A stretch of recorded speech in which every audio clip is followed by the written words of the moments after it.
Você está na tempestade. Bem-vindo ao Cúpula Cast. E sejam muito bem-vindos e bem-vindas a mais um episódio aqui do Cúpula Cast, o podcast que leva animes e mangás a sério como eles merecem. Aqui quem fala é o André Gione e desse episódio eu só saio chorando, mano. Senão não tem graça. Fala aí, pessoal, aqui quem fala é o Dude e eu chorei. Caralho. Okay. Que bom. Aqui é o Patrick e vamos ver no que as pessoas choram aí, que eu tô bem curioso. Oi, aqui é a Helena. Eu choro por absolutamente qualquer coisa e estou extremamente ansiosa pra chorar nesse podcast também. Eu lembro quando eu fui convidar a Helena, assim, ela... Como é que tu falou, Helena? Eu choro até com um comercial de manteiga. E é verdade. Comercial. Tem que ver se é coalho ou é sadia, né? É Becel? Como é que é o negócio lá? Becel, não, Becel é marca de margarina. Becel não é marca. Becel parece marca de pilha. Becel parece muito nome de pilha mesmo. Parece, né? Duracell e tal. Baterias Becel. Mas será que dá pra chorar no comercial da Duracell também, ou não? Cara, com certeza, mano. Com certeza. Já vi se o teu controle sem pilha, mano. Tu vai ter que levantar do sofá e ligar a TV, mano. Meu Deus do céu, velho. Eu acho bom que sempre que os participantes, que o renomado Hugo e o Diego não tá aí, alguém sempre faz afronta, né? E chama... É verdade, Patrick. Pô, Patrick, é foda. Meu Deus, ainda jogou a bomba pro Patrick. Mas deu de falar de margarina e de pilha, porque não tem nada a ver com essa porra. Foi um pouquinho longe, né? Hoje a gente tá aqui pra falar de um assunto bem diferente de margarina e pilha. A gente tá aqui pra falar de animes e parte de animes que fizeram a gente derramar suor masculino ou chorar, né? Ou, no caso da Helena, chorar e derramar suor feminino, né? Mas a gente tá aqui pra simplesmente conversar sobre cenas impactantes e momentos mais marcantes. A gente... Dá pra dizer que tem animes que faz a gente chorar o tempo inteiro, né? Tem gente que não chora, tem gente que chora e tal. Mas a gente vai levantar algumas cenas específicas, partes específicas aqui que pegaram forte nos 4 participantes que aqui estão hoje.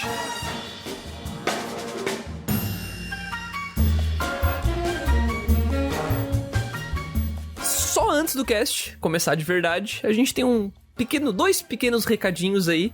Pra quem ouve a gente, talvez não faça isso ainda. Dude, vamos lá. Onde é que o pessoal pode acompanhar a gente com mais afinco aí, Dude? Vamos lá. O Spotify, né? Você pode ajudar a Cúpula apenas seguindo a gente lá no Spotify e também em qualquer agregador que você acaba escutando, né? Google Podcast, Deezer. Às vezes você até tem conta no Spotify, mas por algum motivo ouve pelo site ou ouve pelo, sei lá, Google Podcasts, porque prefere ouvir podcast por outro lugar que não é o Spotify.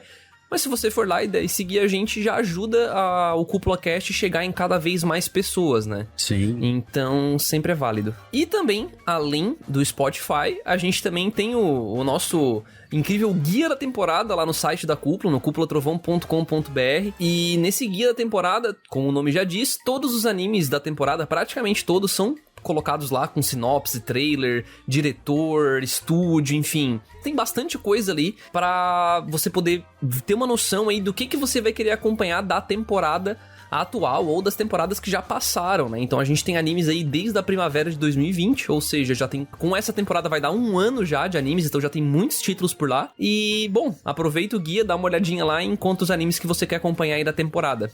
E junto com esses avisos também, já fica ligado aí que com certeza esse cast vai ter spoiler, né? Porque a gente vai falar de cenas específicas, cenas emocionantes, muitas vezes, talvez nem plot twists, mas plot points, digamos assim, pontos muito importantes da trama. Então com certeza vai ter spoiler, ouça por sua conta em risco, assim. Mas, cara, são spoilers que muitas pessoas que acompanham a gente...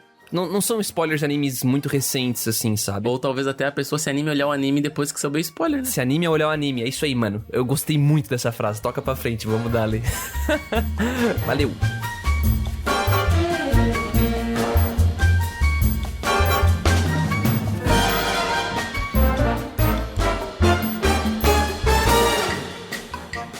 Bom, eu acho que não tem muitas delongas aqui, esse cast é pra ser um cast mais tranquilinho mesmo. E, quer dizer... Não sei, né? Vamos ver como é que vamos sair daqui com as emoções. Vamos começar contigo, Dude. Fala aí pra gente a primeira cena que vem na tua cabeça aí quando a gente pensa em, sei lá, cena que te fez chorar, assim, não precisa ser chances que tu caiu aos prantos, assim, meu Deus do céu, escorreu rios de lágrima. Eu não consigo imaginar tu fazendo isso, na verdade, sendo bem sincero. Não, mas eu não cheguei a cair aos prantos, sabe? É muito difícil o cara cair aos prantos. Cara, é porque, tipo assim, a maioria das vezes que eu derramei lágrima foi em anime de shounen, tá ligado?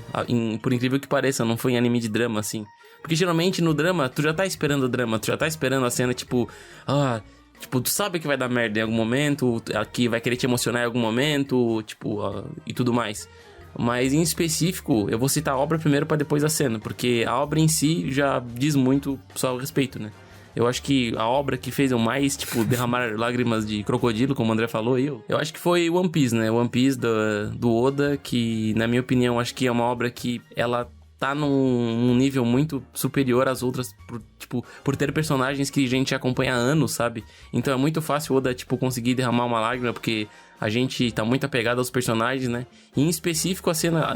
eu não vou falar cena, mas eu vou falar o arco específico, porque eu não sei se o pessoal assistiu One Piece, mas, por exemplo, a gente tem várias pessoas na tripulação do bando do Chapéu de Palha, né? E com o passar do tempo, com os arcos, a gente vai sempre se apegando a esses personagens vão sendo trabalhados, né? E quando o Oda volta nesses personagens, e a gente tem muito essa empatia já estabelecida, é muito fácil o Oda pegar e fazer uma cena chocante, emocionar a gente, e fazer a gente derramar a lágrima, né? Então, tipo, eu tô lendo o mangá assiduamente pra ver se eu chego no capítulo 1000 de uma vez, né? Eu tava tentando correr pra chegar junto, mas não deu, não tem como, cara. Cada capítulo é 2 horas lendo. Ah, mas tava muito atrás também, né? É foda. Tava de boa, tava no 750, mano. Era só 250 capítulos, mano. Porra, mano, só 250 capítulos, mano. Falta mais 150 agora. Eu li 100 aqui, acho que 1 mês. O arco em específico que eu ia falar, isso que foi no mangá, cara. Foi o arco do Sanji, né? Porque depois de 800 capítulos, o Oda decide contar, tipo, um pouco mais da história do Sanji. Um personagem que foi trabalhado, tipo, 800 capítulos... Voltando às origens, tu vê ele criança, tu vê, tipo, ele interagindo com o pai dele, com os irmãos dele e tudo mais, e contando um pouco da história, porque foi muito sofrida, né? Porque o Oda só faz história sofrida, né?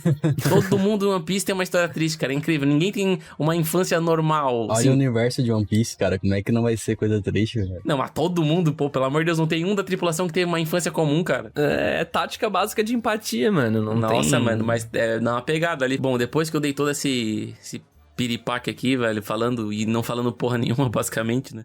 Acho que a cena em específico, ela tem uma ligação, tá ligado? Que é a cena... Não sei se a Helena assistiu One Piece. Não. Mas o Sanji é o cozinheiro da tripulação, né? E quando é apresentado o Sanji no começo da obra, é apresentado muito em volta do aspecto de comida, né? Que ele passou muita fome no mar e, tipo, ele dá muito valor à comida. Então, tipo, não desperdiça comida e tudo mais. E na cena específica é quando o Sanji deixa a tripulação pra ele fazer um negócio pra família dele, né? Ele ia se casar pra salvar o bando dele, né? Pro bando dele não ser incomodado pela grande mãe. A grande mãe. Eu vou falar grande mãe, cala a boca. E a cena em específico é a cena que o Luffy fala que vai fazer greve de fome até ele voltar.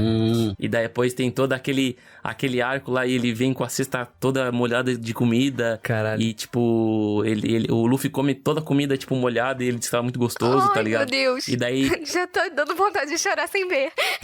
Eu me arrepiei aqui já, cara. E daí o Sanji fala um monte de desculpa esfarrapada de por que não vai voltar pro bando. E daí o capitão bate nele e o capitão fala pra ele falar a verdade. E ele para de ser orgulhoso e pede ajuda, sabe? Então, tipo, é uma fórmula bem genérica de One Piece fazer isso, mas da maneira que ele faz sempre emociona por causa de anos e anos trabalhando os personagens. É aquilo que tu falou, né, cara? Traz toda essa carga, né? Não tem jeito. Sim. Não, e tipo, é um personagem muito antigo, cara. Tipo, foi o terceiro? Não, quarto. Foi o quarto. Quarto Foi o integrante. quarto, mas mesmo assim, sendo o quarto, foi... Acho que foi nos episódios 50, 60, por ali, tá ligado? Não, bem antes. Episódio bem antes. Episódio, assim. Mangá, não sei qual capítulo foi, mas episódio foi bem antes. Eu falei assim, episódio porque o começo de One Piece eu vi pelo anime, cara. Mas muito foda, tá ligado? Não, essa cena aí realmente é de arrepiar, cara.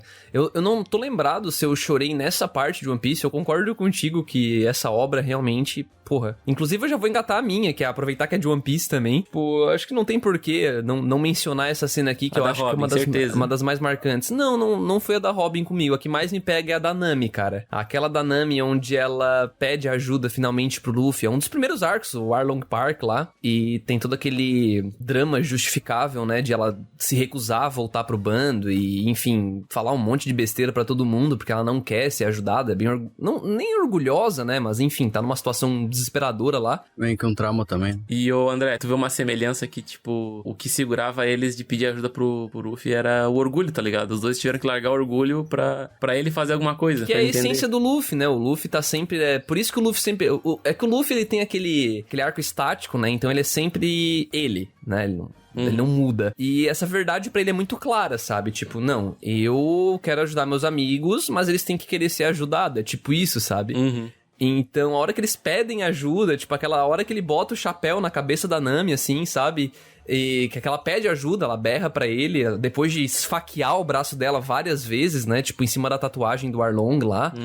E o Luffy segura a mão dela, e aí pega e ele dá aquele berro dele, bota o chapéu nela, e depois dá um zoom out, assim, e tá tipo o Zoro, o Sop e o Sanji, todo mundo com cara de putaço, assim, e dá uma cena muito badass, e, cara, é muito foda essa parte, muito foda mesmo. Eu sempre choro quando eu vejo essa cena, sério. Às vezes eu me pego, passo por ela sem querer, assim, e eu vejo um videozinho no YouTube, ali um takezinho no YouTube, e, cara, eu fico tipo... Se eu não choro, eu fico tipo... Ai, meu Deus do céu, essa cena é muito boa. Assim. Eu acho que esse é um dos segredos de One Piece, tá ligado? Ele consegue, tipo... Ao mesmo tempo que ele consegue te animar com cenas de luta, ele te emociona com esse tipo de cena e ele te entrega, tipo, também uma comédia. Tipo, ele te entrega vários aspectos sempre, tipo, no máximo, sabe? É muito foda. O One Piece, ele entra no meu hall de melhores animes que eu nunca vi. Selena. Nossa, isso é muito triste. Essa frase foi muito triste. Tá bom, mas eu vou tentar seguir a vibe shonen também. E vou pegar um que todo mundo conhece, né? Que é o Naruto. Eu não sou muito fã de Naruto. Demorei bastante pra ver. E... vi tudo, inclusive os fillers. Isso que não gosta, né? É isso porque eu não gosto. Mas assim, eu falei assim, vou assistir tudo pra ter a experiência completa. E uma das cenas que... aliás, a única cena do anime inteiro que realmente me emocionou, e eu tenho mania de me emocionar com cena de família, de reencontro, foi a cena do Naruto com a mãe dele, né? Ah, Kakushina. Nossa, emblemático pra caramba, velho. Porque, tipo, ele passou todo um tempo sozinho, né? Mesmo que tivessem deixado ele aos cuidados do Sandaime, né? Ele passou muito tempo sozinho. Não, aos cuidados bem entre aspas, né? Do Sandaime, não é? Bem entre aspas Ele largava mesmo. o dinheiro na bancada e vazava, né? Era mais ou menos isso. Então, tipo, passou muito tempo sem ter apoio de amigo ou de família. Ele revê a mãe dele, né? Ele finalmente ver a mãe dele, na verdade. Foi bem emblemático pra mim. E naquela cena eu... assim, desabei, chorei. Mesmo que eu não estivesse, tipo, curtindo tanto o anime, aquela cena foi bem dramática e eu acho que foi um dos pontos altos. Eu acho que uma das características que mais pesam aí é porque hoje, pra gente, é um pouco difícil. Pra ti, tudo bem, que te impactou muito, mas pra mim, pro Patrick e pro Dude, a gente já viu faz bastante tempo. Fica um pouco difícil porque parece que a Kushina sempre esteve ali. Mas a gente nem sabia como é que ela era. Sabe? Na época que ela aparece, nessa parte, a gente nem sabia quem era ela. Então, a hora que ela aparece... porque na época eu li o mangá ainda do Shippuden, né? Eu também tava no mangá, e no mangá tu tem menos noção ainda, tá ligado? Não, tu tem menos noção ainda. Então, tipo... a hora que ela entra em cena e a gente vê o Naruto finalmente tendo uma figura materna, é muito doido. Porque ele nunca teve nada disso, né? Então, cara, é muito forte mesmo. Eu não tô lembrado se eu chorei. E ela vem e vai muito rápido, tá ligado? Eu não tô lembrado se eu chorei na primeira vez. Mas a segunda vez que eu vi essa cena eu também... eu não lembro se eu cheguei a derramar lágrima nessa, mas na dele com o pai dele eu derramei uma lágrima. Eu chorei. Gente, mas esse negócio de família... sempre tem uma história de família, alguém morto, alguém doente. É impossível, não dá. Sempre choro. Pra mim é a sensação do Naruto se sentindo sozinho mais uma vez com um picolé embaixo da pracinha. Derretendo. Quando o Jiraiya morre, né? A cena do Jiraiya. Nossa. Nossa, até me arrepiei aqui, mano. Essa cena aí também é muito foda do Naruto, cara. Meu Deus do céu. E falando do Jiraiya, a própria morte do Jiraiya, assim, me impactou muito, sabe? Eu não chorei a primeira vez, porque... meio que... eu não sei se isso acontece com vocês também, mas quando em obras tipo shonen, assim, e personagens assim são mortos a primeira vez... meio que parece que não absorveu ainda, entendeu? Tem a esperança que na próxima cena é de volta, né? Exato, pode acontecer, às vezes acontece, de fato, em muitas obras acontece, e dá a impressão que tu não... depois de um... eu não sei se foi mais com Naruto, mas parece que tu percebe o peso da morte, o peso daquele personagem, na verdade, só percebe a hora que ele morre, Na verdade, isso é na vida, né? A gente só percebe muito as coisas que fazem falta quando elas estão fazendo a falta. A gente não percebe o valor real delas enquanto elas estão aqui, né? Não começa não, senão eu vou chorar. E a hora que o Jiraiya some da vida dele ali é muito doido, porque o Jiraiya foi a figura paterna, né? Porque o Sandaime, pelo amor de Deus, né? Sim, com certeza. Depois do Iruka ali, que na verdade foi o Iruka no comecinho. Mas muito pouco, né? Pouco também, mesmo porque não tem nem tempo de tela pra isso, eles pulam logo nessa parte, já vai pro Genin Ele é ali. professor, ele não treinou ele não teve, tipo, um contato tão íntimo, né? Eu não consigo ver o Kakashi muito como figura paterna também, apesar de estar ali. Não sei se é porque tem mais o Sasuke e a Sakura envolvido no comecinho, né? E tem todo aquele esquema lá do, tipo, do time skip que teve, que ele passou, acho que 2 anos com o Jiraiya. Pois é, cara. Então, foi basicamente o pai dele ali, né? Então é muito forte essa cena, muito forte mesmo. E cara, nossa, sei lá, quero até parar de falar dessa parte. É que já mescla, eu já ia engatar aqui naquela hora que ele volta pra vila e ele chega e, tipo... Tá e ele destruído, resolve né? a bronca, tá ligado? Tipo, todo esse arco é muito dramático. Na minha opinião, é o melhor arco de Naruto, na verdade, né? Esse arco que envolve A caçada do Pen, né? Esse arco do Pen, isso, que engloba isso tudo, né? Esse começo com o Jiraiya, infelizmente, morrendo, até essa parte que o Naruto finalmente vira o herói da vila e encontra o pai dele. Ele encontra o pai dele durante a luta, né? Então, tipo, é muito doido, cara. Eu acho também que o peso disso é muito uma questão do, tipo... Tem toda aquela parada do Pen ser treinado pelo Jiraiya também. E ele ser um daqueles 2 discípulos do Jiraiya que tem tipo, um conto que o sapo velho conta pra ele que... Tu vai ter 2 aprendizes e um tipo, sim. vai causar o caos muito. e o outro vai trazer a luz, a profecia e tal. E tem todo esse peso junto, né? E além dessa cena, Helena, alguma cena muito impactante pra ti em Naruto? E se bem que tu falou que não gostou muito, né? Eu acho que essa foi a única que, assim, me fez chorar mesmo. Porque eu tenho outras cenas que me fizeram chorar, mas aí eu vou deixar pra depois. Nossa. Pra gente continuar no espectro shonen aqui, antes de eu entrar no de drama. Nossa, lembrei de uma, cara, do Naruto também, cara. Mas, velho, é muito guri, velho. Meu Deus. A luta do Naruto contra o Gaara, mano, na árvore. Na árvore não, na floresta. Que também é nas árvores, né? Que ele transforma o sapo na Kyuubi, mano. Que é bem lá no Naruto clássico. Ah, isso lá no clássico. Mas tu chorou lá? Não dá de chorar, não. Chorei, mano, dei uma choradinha. Caramba. eu também Cara, não, muito achei massa quando ele transforma um sapo na Kyuubi, cara. Vai se fuder. Tu diz. Genial, Tipo, cara. uma cena que eu acho que vocês E esqueceram... ele nunca mais fez isso, tá ligado? Uma cena que eu acho que esqueceram que também é muito importante pro desenvolvimento dos personagens em Shippuden é quando o sensei do Shikamaru e a galera morre. Nossa, essa cena é muito forte Essa também. é Do pesado, Asuma, né? né? É, do Asuma, isso. É, E, mas eu tipo, não assim, chorei, não.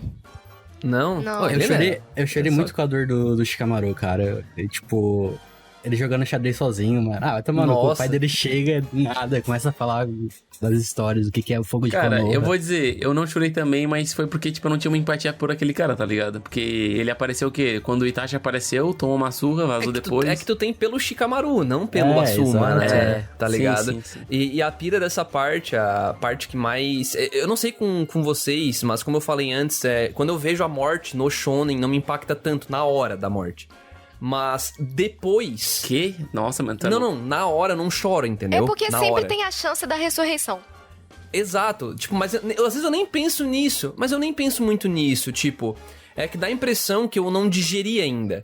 Mas depois, quando eu já digeri, eu entendi como que essa morte afetou os sentimentos de todo mundo. Hoje eu tenho certeza que se eu ver um AMV ali dessa cena do Patrick que ele falou, eu tenho certeza que eu vou chorar, mano, dessa parte do Shikamaru ali É que com a tu Asuma. entende a consequência daquilo. Tu vê o Shikamaru fugido depois, querendo vingança, querendo se tornar um ninja, entre aspas, ruim, né? Que depois ele foi meio que salvo pelo Kakashi. O próprio Aino e o Shoji, tá ligado? Tipo, tem um peso muito grande pros personagens e tu meio que começa a se sentir por causa deles, assim.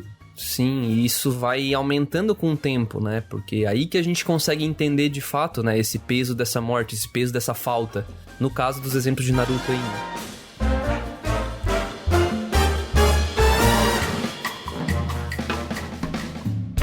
Eu peço desculpa que eu vou acabar com um pouquinho do Shonens aqui. Eu vou puxar um... Que? Não vai puxar Boku no Hero? Não. Hoje eu não vou Meu falar de amigo. nenhum popular, porque acho que o pessoal meio que já conhece os populares. Eu quero dar um pouquinho de chance pra uns que são mais conhecidos mesmo. Dando spoiler aí. Um anime que me fez chorar muito, que foi Kokoro Connect. Eu não sei se vocês já viram. Eu já assisti. Mas passa aí a visão do anime aí pro pessoal. Talvez muita Certo. gente não tenha visto. O anime Kokoro Connect é sobre 5 amigos. É um slice of life, né? Escolar. são adolescentes. Só que tem um plotzinho que é meio sobrenatural, assim, que... A Helena viu? Não vi. Cara, muito bom, Helena. Muito. Não, é muito bom. São Meu Deus. os 5 amigos, eles são... Por estar na adolescência, eles já não tem muito controle da própria vida, né? E adolescente, a gente sabe como é que é. E a gente acompanha um ser sobrenatural onde faz eles perderem o controle total da vida deles. Tipo, uma hora eles estão trocando de corpo um com o outro, uma hora eles estão virando criança, outra hora eles estão fazendo um monte de coisa, assim. E isso bota a relação dos 5 à prova. Porque eles são um grupo de amigos, eles têm o mesmo clube de escolar, né? Eles participam do mesmo clube. E esse turbilhão de acontecimentos faz com que eles se desenvolvam e também mostre os seus próprios egos, né? É uma batalha de ego de adolescente e... O negócio é feio. E isso é tudo muito louco, porque o choque de personalidades, o choque de desejos, que são às vezes reprimidos ou escondidos, fazem muitas cenas, assim, serem loucas. Além disso, tem um romance, um triângulo amoroso ali, né? Que deixa tudo... Sempre tem, né? tudo Sempre mais tem louco. um triângulo amoroso. Mas, assim, pra mim, uma das cenas que mais me pegou foi com uma personagem que não é tão, entre muitas aspas, importante, assim, que é a Yuri, a Nagase. Porque ela não é uma das principais. Claro que todos os 5 são principais, mas o Tachi e a Inaba são os mais conhecidos, né? Se destacam mais no anime. Estão mais na frente no visual do anime, aquela Isso. coisa toda. Mas a Nagase, ela tem a questão de, quando ela é criança, ela precisou vestir uma máscara pra família dela pra ajudar ou não causar problemas pra família. E, portanto, vestir uma máscara, se comportar como uma pessoa que ela não é, não falar dos próprios desejos, esse tipo de coisa, ela meio que esqueceu quem ela era de verdade. E num ponto da adolescência, ela começa a ficar ainda mais confusa com tudo isso sobrenatural acontecendo. E quando ela meio que desabafa isso com Tati, ela contando tudo que ela tá fazendo, que ela não sabe mais quem ela é e tal. E o Tati meio que dá uma de protagonista e fala que ele sabe quem ela é, mas na verdade não sabe merda nenhuma. Eu meio que desabei ali, porque no momento que eu vi, eu meio que assisti o anime e eu comecei a pensar nessa cena, eu assisti esse anime tarde demais, assim, porque... sabe aquelas histórias, sabe? Eu podia ter conhecido essa história antes porque eu conseguiria resolver muita coisa na vida, né? Que a gente fica pensando depois refletindo. E essa cena aí me mostrou muita coisa, assim, tipo, a questão de as pessoas fazerem algo por conta do que os outros estão pensando, a questão de tu disfarçar o teu próprio medo por não querer ser julgado. E, cara, essa cena em si que ela desabafa, tipo, eu meio que ruí junto com ela, assim. Nossa, eu achei que tu ia falar da cena do hospital, Patrick. Aquela cena mas também aí me é derrubou muito pra caralho. spoiler, eu não quero estragar a experiência É foda. Falar pra vocês que eu nem lembro muito, mano, dessas partes aí de Kokoro Nossa. Connect, mas eu lembro que eu gostei muito do anime quando eu vi. E o Patrick descrevendo a cena pra mim, eu já me arrepiei aqui, tá ligado? Kokoro Connect, ela tem uma história que é tipo 10 de 10, assim, a história, os personagens, como eles se comunicam, assim, é muito... É 12 episódios, né, Patrick? Assim, é um anime bem curtinho, vale muito a pena. Tem na Netflix, tem na Crunchyroll. E vale muito a pena ver porque a história é 10 de 10, assim. A animação, bem legal, a música, dá pra dar uma... são boas, mas não são incríveis como da mesma forma que a história. Então, pra mim, eu tô com alguns aqui, eu não sei qual deles escolher. Mas, pra mim, um dos que eu chorei, assim, e chorei de soluçar, foi Plastic Memories. Eu não sei se vocês já assistiram. Eu não assisti inteiro, mas eu sei qual é que é. Nem eu inteiro, Eu vi mano. um episódio, uns 2 ou 3 episódios, Eu já fiquei, vi meu 6 Deus. episódios, depois eu me esqueci de ver. Mas calma aí, ninguém foi até o final? Não fui. Calma aí, então tudo bem se eu falar o final? Vocês Por vão mim, aceitar? Por mim, Pra mim não tem tranquilo, cara. problema. tudo bem. Pode falar. Então, só pra contextualizar, então, nesse anime a gente tem como se fossem robôs, né? Um grupo de robôs que são humanoides e eles são feitos pra servir de companhia pras pessoas. Então, esses robôs, eles são criados pra serem, às vezes, amigos, pra serem mães, pra serem pais, enfim, pra serem companhias. E eles têm um tempo, né, em que eles podem viver. E depois desse tempo, eles são desligados. Porque eles passam a perder memória, passam a não funcionar direito, então eles desligam até para a sanidade da pessoa que contratou aquele serviço. Daí a gente acompanha a história de um menino que passa a trabalhar com uma dessas robôs, né? Uma robô. E aí, a gente vê ele desenvolvendo uma relação com ela, que primeiro começa numa amizade e depois se transforma num romance, né?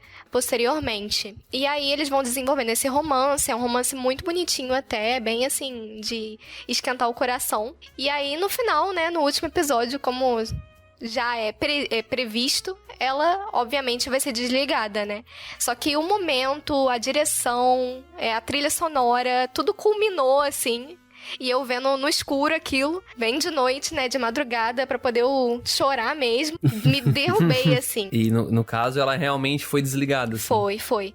Porque assim, a gente fica esperando que alguma coisa mágica aconteça, que ela não seja desligada, que as memórias dela sejam recolocadas em um outro corpo.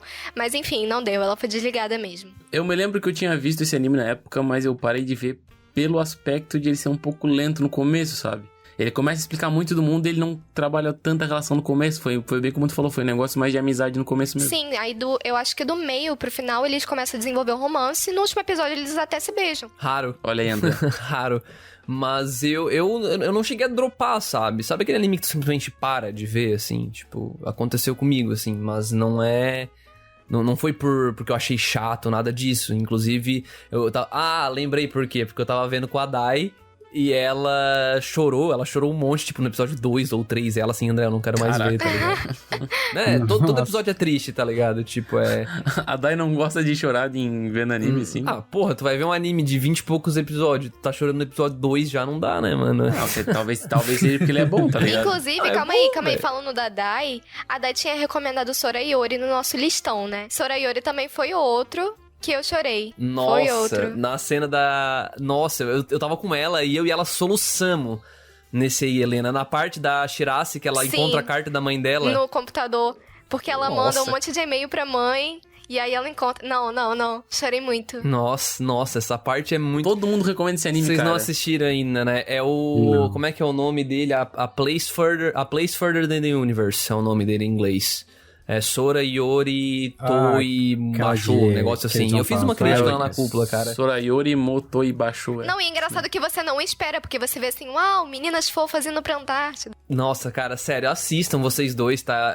Eu e a Helena não vamos dar esse spoiler, cara, agora. Sabe o que parece pra mim aqui, olhando a capa, mano? Parece um Yuri Camp, só que na neve. Cara, não sei, eu não assisti Yuri Camp, inclusive, não é Yuri. Yuru Camp, É Yuru Camp. Por que eu falo Yuri, né? Mas, cara, assistam, vocês dois, vocês vão gostar pra caramba. Sério, desse anime, é muito cara. bom. Tipo, ele é... aquela categoria do... Parece sem sal, mas tem sal, é perfeito pra Sim. essa... Tem muito sal, inclusive. Bom pra caramba, sério, é muito bom mesmo. Vale total a pena, nem vamos dar o spoiler pra vocês aqui agora. Cara, seguindo essa lógica aí de soluçar, cara, tem uma obra pra mim que é muito querida mesmo pra mim, que é Steins Gate. Nossa! E Steins Gate, a primeira vez que eu assisti a primeira temporada, eu não chorei, mesmo porque eu tava um pouco confuso, assim. E eu assisti a segunda vez, eu não lembro de ter chorado, tá? Eu não lembro de ter chorado, mas aí eu vi o Steins Gate 0. Nossa, eu chorei muito em Zero. O que é o Steins Gate 0? Tem muito fã que é Nossa, super velho, Zero é contra, foda. que achou ruim, não sei o que, eu não tô nem aí. Eu gostei pra caralho. Eu achei muito melhor que a primeira temporada, mano. E o que acontece? Eu chorei bem no começo. Eu chorei mais partes dele, mas o que eu mais chorei foi bem no comecinho mesmo. Que é... Pra quem nunca ouviu falar de Steins Gate, inclusive se você... Cara, mais um disclaimer aí. Se você ouviu até agora e você liga pra spoiler, cara, para de ouvir, sério. Mas... se você tá aqui ainda, se não liga pra spoiler, eu já ouvi tudo que a gente tá falando, né? Às vezes a pessoa até liga, só que ela é como eu, ela tem memória de peixe, então... Pode ser Não vai também. fazer diferença Se nenhuma. você é um peixe, pode continuar ouvindo, então não tem problema. Ou às vezes a pessoa gosta de escutar spoiler e quer um... Tem gente que gosta, mas enfim. Steins Gate, ele conta a história de um grupo de jovens adultos, na verdade a Mayuri, que é uma das participantes, ela é colegial, se eu não me engano, e eles têm uma vida de fase de conta ali, né, o Okabe, o protagonista, ele finge que é um cientista, basicamente, e eles fazem alguns experimentos fajutos ali no laboratório deles, mas são só um grupo de amigos, meio que dando um rolê, assim, só que no mesmo lugar, são mais fazendo deles ali, até que, sem querer, eles criam uma espécie de máquina do tempo, com micro-ondas, né, não me pergunte, mas eles conseguem fazer isso. Micro-ondas e um Deve ter celular, algum tá ligado? motivo aí por trás. Mas não faz sentido. É óbvio que não faz, né, gente? Porra, mas... Cara, o André, eu vi uns caras falando, eu sei que eu e tu são bem fãs de Steins Gate, eu vi uns caras falando que é porque o micro-ondas foi uma invenção que foi feita sem querer, tá ligado? Porra, foi que por isso massa. que usaram esse Faz aspecto sentido. do Eles fizeram sem micro-ondas. querer a máquina aí, né? Ó, mas Show, legal. tem algumas referências que são reais, assim. Sim, a própria organização ali do Steins Gate tem uma vertente real aqui, né? O acelerador de partículas, o CERN. Então Sim, tem sim. várias coisas, inclusive a própria teoria de viagem temporal de Steins Gate, quando foi feito lá em 2011, acho. Na verdade, o jogo é de antes, né? Porque o Steins Gate é baseado num jogo. Ele é de antes ainda e ele se baseou nas teorias temporais de linhas de tempo, né? De multiversos, essas coisas assim, mais atuais possíveis, sabe? Então, inclusive, ele tem 2 diretores, o anime, porque é um roteiro bem complexo e tal. Então é bem bacana mesmo, sabe? E, enfim, por que eu chorei? Porque o nosso protagonista, ele tá numa sinuca de bico, assim. Ele não tem o que fazer, porque eles enviam uma mensagem pro passado, que eles conseguem fazer isso pelo micro-ondas. E o protagonista tá numa jornada sozinho, porque só ele, né, o Okabe, só ele lembra entre as linhas temporais. Então, por mais que ele salte de linha pra linha, só ele tem as memórias de uma linha pra outra. Então, eles começam com envio de mensagens, isso vai alterando a realidade, aquela coisa toda, meio efeito borboleta, assim. E só que chega uma hora onde ele tem que tomar uma decisão entre salvar uma ou outra pessoa. Então, não vou entrar mais em spoilers do que isso, mas ele tem que salvar, vocês sabem das 2 pessoas que eu tô falando, ele tem que salvar uma ou a outra. E ele tem um momento, que é no episódio 23 da primeira temporada, onde ele desaba e ele desiste. E Steins Gate Zero ele se dá a partir daí, do ponto que ele desiste. E ele de fato desiste e começa o Steins Gate Zero. Só que aí ele tá vivendo em luto no Steins Gate Zero, né? Porque ele, tanto que a roupa dele, ele usava branco, jaleco, tal, personalidade meio doidão. E no Steins Gate Zero não, ele usa uma roupa preta, terninho, tal. Ele deixou de ser o Mad Scientist, que ele fala. Como é que ele se chamava? O Houin Kyoma, que ele se chamava lá. Ele virou uma pessoa, entre aspas, normal aí. E ele tá de luto total, se arrependendo, ao mesmo tempo que sem saída ele tá se arrependendo. E tem um momento onde ele reencontra essa pessoa que ele não conseguiu salvar, que é a hora que ele abre o celular dele e aquela inteligência artificial, na verdade, traz a Max Securisu, né? E a hora que ele liga aquilo, cara, tipo, dá pra ver a reação do rosto dele, assim, tipo, o anime ficou muito bom nessa parte. E a reação dele é de choque, ele trava. Cara, nessa hora eu comecei a chorar muito, tá ligado? Porque, tipo, te imagina numa situação dessa, cara, tipo, tá ali, a pessoa tá ali, só que na verdade é uma inteligência artificial, tal, não lembra de ti, porque, enfim, as memórias dela, mas não lembra de ti. Cara, é muito pesado, sabe? Tipo, muito pesado mesmo. E essa parte me deixou, tipo, emocionado pro anime inteiro. Então, qualquer coisa relacionada, tipo, um pouco mais pesadinha que acontecia, eu chorava, sabe? Então, nossa, Steins Gate... Foi aí que ele entrou, tipo, meu hall... Porque Steins Gate já tem um peso muito forte em mim, porque... Eu já falei pra vocês, né? Aquele lance de repetir coisas, né? E o Okabe, ele teve que repetir não sei quantas milhares de vezes pra chegar no objetivo. Repetir a mesma realidade várias vezes até conseguir salvar todo mundo. Se é que consegue, não vou entregar todo o prato aqui. Até deixar a gente maluco, né, da cabeça. Nossa, cara, é assim, ó. É um anime que se tu cair na pira ali mesmo, tu se quebra, sabe? É muito triste uma história. Steins Gate faz muito do montanha-russas, tá ligado? Por exemplo, na primeira temporada, emoções bobinhas, condições que é um clima agradável, amizades fofas e tudo mais, uma relação bacana. E do nada ele te entrega, tipo, mortes, terror. Um choque total. Depois um choque total, depois ele volta, ele vai lá em cima, te entrega coisas boas, coisas legais, bacanas, e vai lá de novo, o mortes e coisas ruins dele, tipo, ele fica nesse vai e vem, e uma hora vai te pegando, tá ligado? Uma hora vai te pegando. E, tipo assim, eu não cheguei a chorar em Steins Gate, né, como o André, tipo, de soluçar ou de escorrer muitas lágrimas, mas eu já cheguei a quase chorar, a ponto de eu ficar histérico, que é bem na cena final da segunda temporada, que eu não quero entrar muito em spoilers, mas quem assistiu sabe que é a cena do satélite, tá ligado? Bem no final da segunda temporada, onde, pra fechar tudo, ele volta, porque né? É porque, tipo, tem uma máquina do tempo que só volta pro passado, tá ligado? E daí não tem que explicar a linha temporal do Steins Gate aqui, não vai dar certo. É complicado demais, mas, tipo, personagens se sacrificam tá ligado? E tu tem certeza que, mano, não tem mais salvação, tá ligado? Daí tu vê eles no meio do deserto, no satélite, tipo, desolados, perdidos, no meio do nada. Aí do nada vem uma luz gigantesca, assim, e, tipo, sai ele com um jaleco no meio, tá ligado? Aquela cena eu fiquei, meu Deus, ele fez isso! É muito boa, é muito boa. Tu assistiu já, Helena? Já.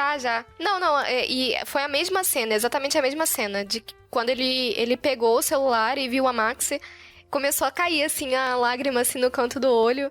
Eu, cara, não acredito. Que merda. E, tipo, a jornada dele, ele faz isso tão sozinho, mas tão sozinho, e, tipo, me lembra exatamente o que acontece também em ReZero.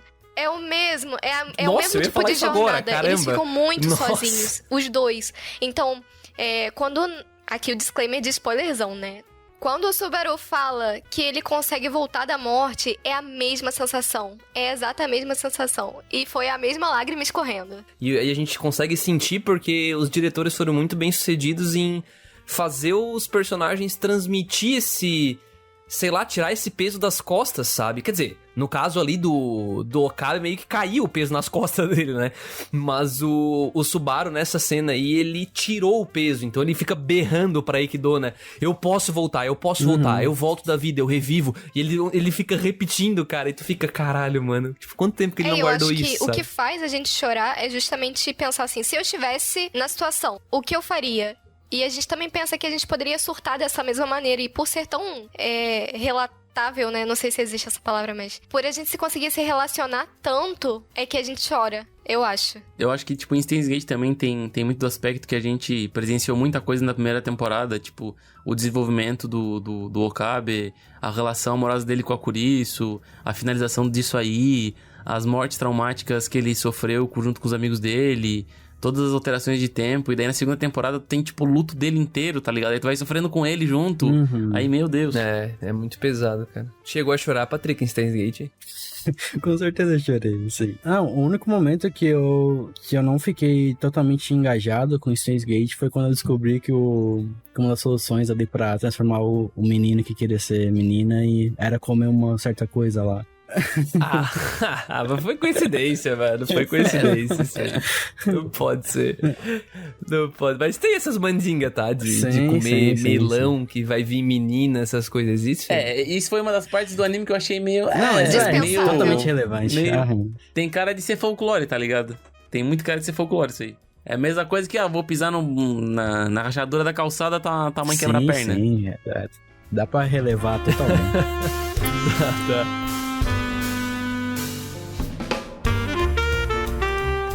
Cara, eu vou trazer uma aqui bem atual, tá? Já que o Patrick não trouxe, eu trago a cena do All Might. Foda-se. Nossa. A cena do All Might não foda-se. tem como não chorar na cena do All Might, cara. Da luta Tu contra pode o All ser for One?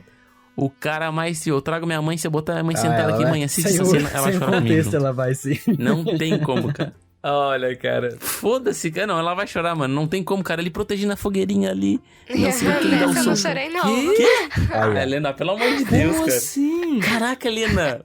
Coração frio. Caramba, eu li as duas vezes que eu li no mangá. Eu li as duas vezes. Eu chorei as duas vezes que eu li no mangá e no anime, cara. Caramba. Cara, é absurdo aquela cena, aquela construção ali, todo, tipo, o esquema do último soco, do último sopro, da última chama, tá ligado? No meio da névoa, pá. É muito foda. Eu achei absurdo, foda, cara. Helena, que sem coração, esperava mais de ti depois da margarina. Eu não chorei com Boku no Hero.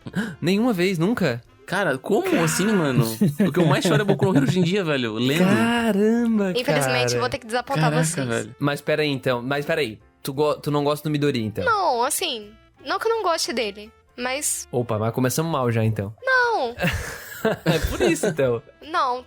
Ela gosta do Bakugou, pronto. Nossa, Que isso? Ela não quer falar. Como que eu vou gostar de gente que faz bullying? O pior é que o Bakugou é o personagem favorito dos japoneses, cara. Ou eu não sei É que como. lá tem bullying pra caralho. Impossível. Sim. É porque tem todo um desenvolvimento do personagem e tudo mais. Mas eu pra gosto, depois, eu gosto do Lemillion. Eu gosto do Lemillion. Quem não gosta, né? Eu acho que assim, eu entendo um pouco o lado da Helena. Não sei, eu posso estar falando bosta, Helena, me corrija se eu estiver errado. Mas eu vejo muito do Boku no Hero que tem muita representatividade pro lado dos meninos, né? Pro lado das meninas não tem. Toda vez que aparece uma heroína, não é dado Sim. o mesmo glamour que é dado para os meninos, tá ligado? Tipo, Eu não sei se o André tá acompanhando o mangá, né? Aparece aquela Não, eu sei menina que a gente tá falando, mas ela teve uma coisa muito badass. mas né? ou muito pouco, mano. Comparado com os outros dois, velho. Realmente, é menos, mas ela teve um momento Você tá dela. falando da do terceiro? Isso. Nejire é o nome dela. A do terceirão lá. Não, isso aí é um problema que muitas vezes já foi mencionado, né, sobre Boku no Hero. Inclusive, a gente fala isso no cast, né, que a gente fala sobre Boku no Hero, que o Kohei, o autor, ele sempre traz esses momentos dos guri muito mais impactante do que das Vocês meninas. não veem? né? É concurso de beleza. Não, ali foi foda, cara. Aquele arco ali foi ruim, mano.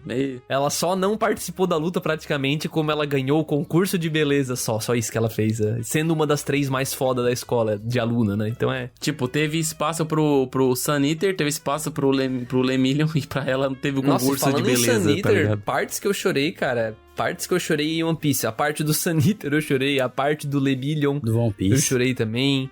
Do One Piece, caralho, mano. O Lemillion tá até no One Piece, mano. Eu falei que One Piece. isso, mano. Ô, Patrick, que arco é esse? Eu tô confuso.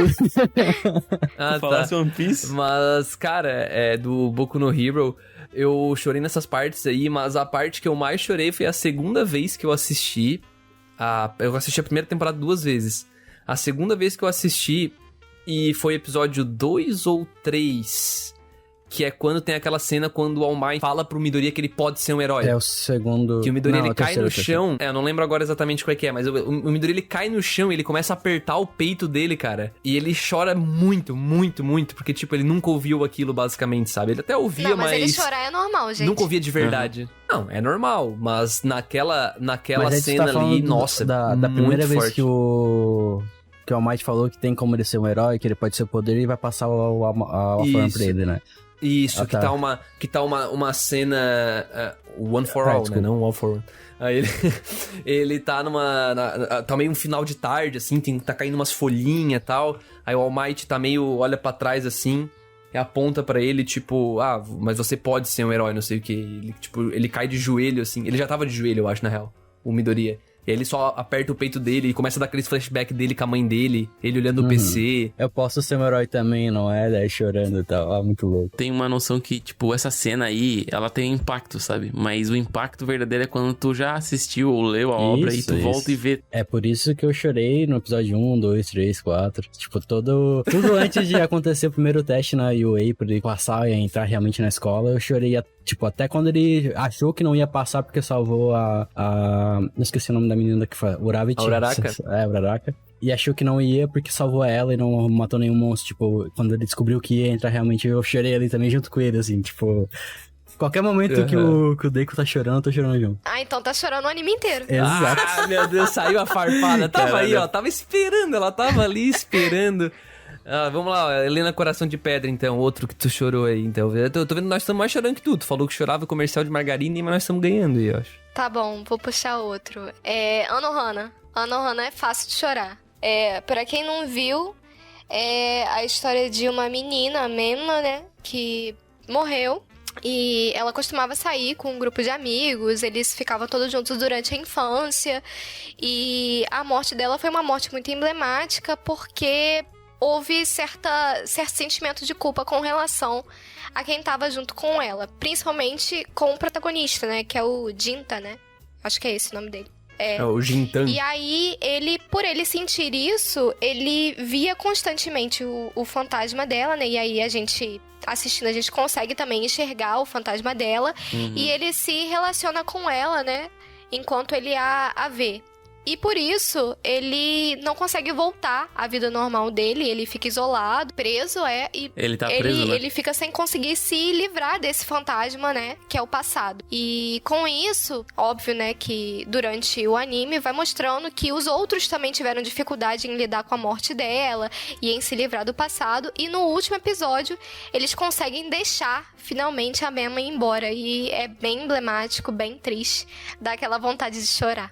Esse anime é bem antigo, né? Acho que ele é de 2010, por aí, né? Por volta disso. Eu lembro que quando eu assisti, cara, eu tinha achado bem palhinho o anime, tá ligado? Nossa, vai se fuder. Mas é muito pelo aspecto de, tipo assim, os japoneses, eles têm mais uma conexão com esse lado, tipo, espiritual, tá ligado? De acreditar que, tipo, acreditar mais em espíritos, acreditar em Budismo. vida após a morte. A gente vê no final de Darling in the Franxx, por exemplo, Que, os dois morrem lá, e daí os espíritos vagam até a Terra e renascem de novo, sabe? E eu não tava nessa época com esse pensamento cultural de, tipo, eles acreditam bastante nessa mitologia, nesse aspecto, tá ligado? Mas realmente, é uma cena bem chocante. Que chato, Dudu. Não, mas eu cheguei a perder uma amizade por causa da... Que eu falei que eu não gostei do final. Não é pra tanto também, né? Um amigo do Colossi, tipo, falou que chorou no final. E eu falei, mano, achei bem mais ou menos. Ele ficou putaço comigo. Foda. Um abraço aí, Lucas. Ai. Alguém tem mais algum pra trazer? Vocês todos já assistiram o Bunny Girl, né? Certo.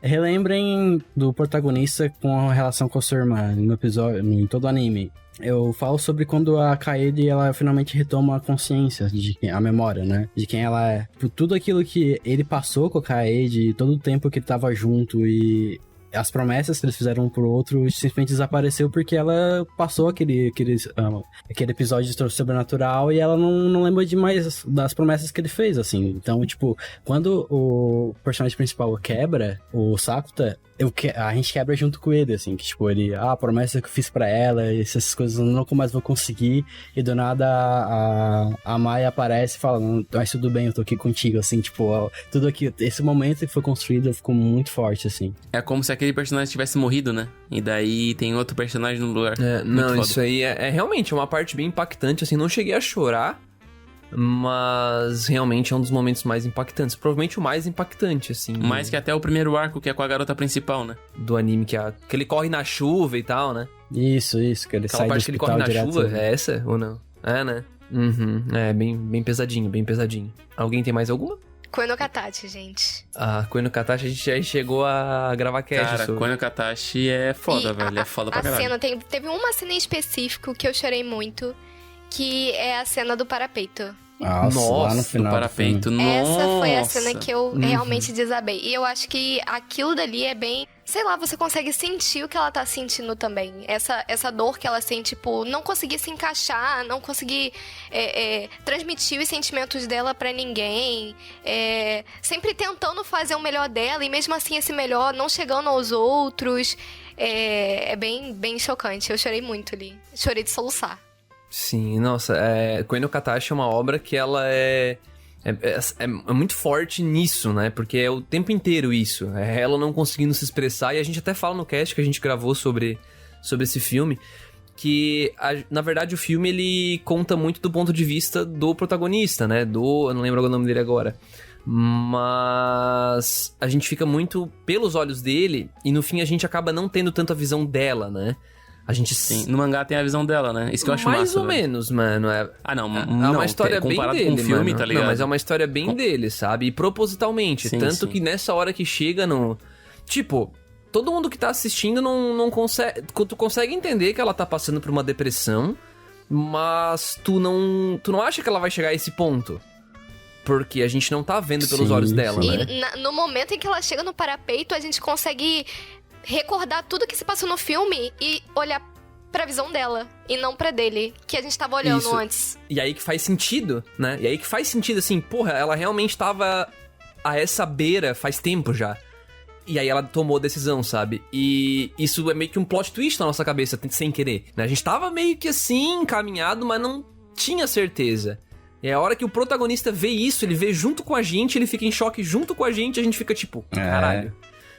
E aí é uma cena muito impactante mesmo. Eu lembro que tem uma cena no filme que é tipo, só legendada, que é como se tu tivesse na cabeça dela, tá ligado? Que vai passando aqueles momentos e vai passando só a legenda de ela na sala de aula, e daí tipo, quebrar os aparelhos dela e tudo mais. Tipo, super interessante como em tão pouco tempo eles tratam de temas que são, tipo, muito fortes e muito sensíveis de maneira muito sutil. E você consegue digerir tudo aquilo mesmo sendo em pouco tempo. São 3 fatos ali que tu fica, tipo, tu descobrir que a Shouko quer fazer isso, tu vê o que acontece com o Shoya depois tu vê a mãe da Shouko se ajoelhando, pedindo desculpa pra mãe do Shoya. Tipo, Sim, muito forte. Sim. É muito forte.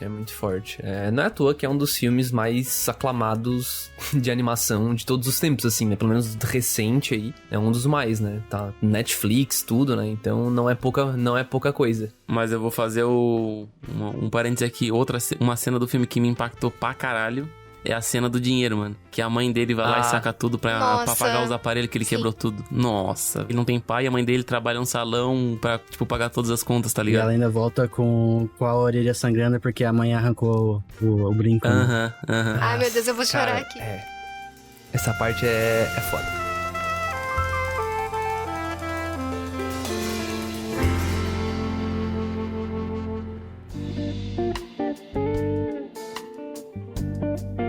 Então é isso, pessoal.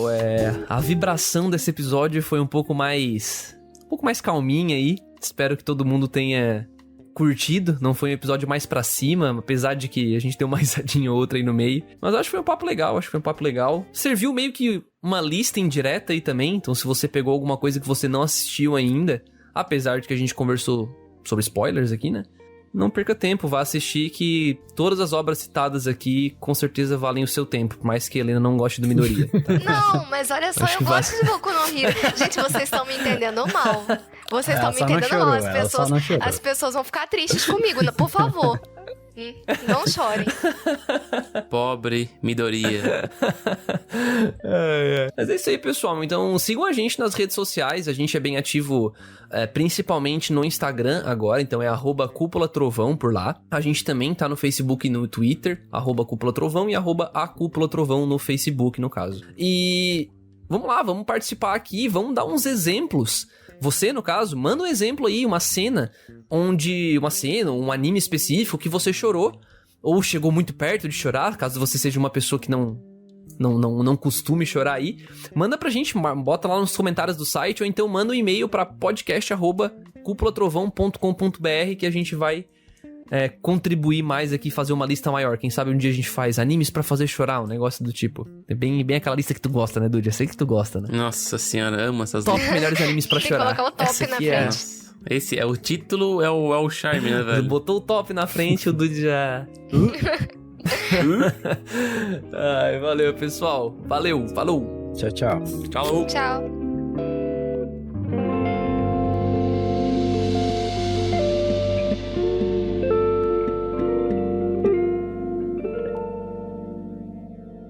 Caraca, a gente esqueceu de uma cena muito importante.